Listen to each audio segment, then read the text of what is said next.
gempa bumi dengan parameter sementara berkekuatan 6,8 skala Richter yang berpusat di Bengkulu pada tanggal 19 Agustus 2020 dengan kedalaman 11 km. Gempa ini tidak berpotensi tsunami. Terjadinya gempa di daerah Bengkulu menyebabkan beberapa wilayah di daerah Bengkulu mengalami goncangan dan dampak yang cukup serius. Salah satu wilayah yang terdampak akibat gempa bumi yaitu Kabupaten Lebong, tepatnya di Desa Sungai Grong yang mengakibatkan dapur salah satu warga runtuh.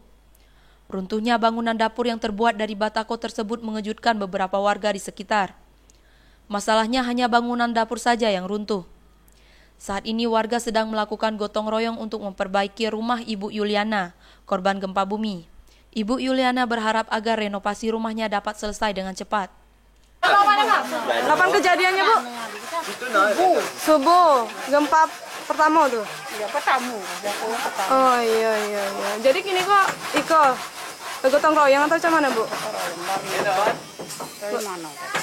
Oh, gotong royong. Kayak warga-warga sekolah. Ya, gotong royong dari tempat pokoknya dari kecamatan. Dari kecamatan. Sejauh ini Ibu Yuliana sudah menerima bantuan dari camat dan Kapolres berupa sembako dan dari desa uang tunai sebesar Rp1.540.000.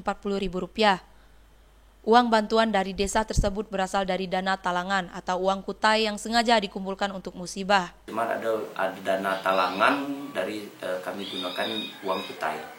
Nah, uang kutai ini memang seluruh untuk musibah. Ya untuk sementara sampai hari ini cuman itu karena sifatnya mendadak kan, ya musibah yang tidak kita kendaki.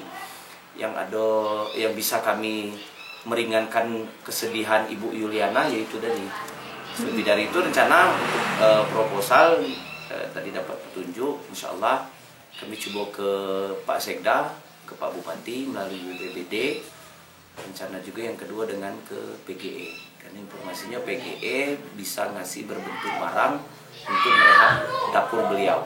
Dari Sungai Grong, Mita Dery melaporkan.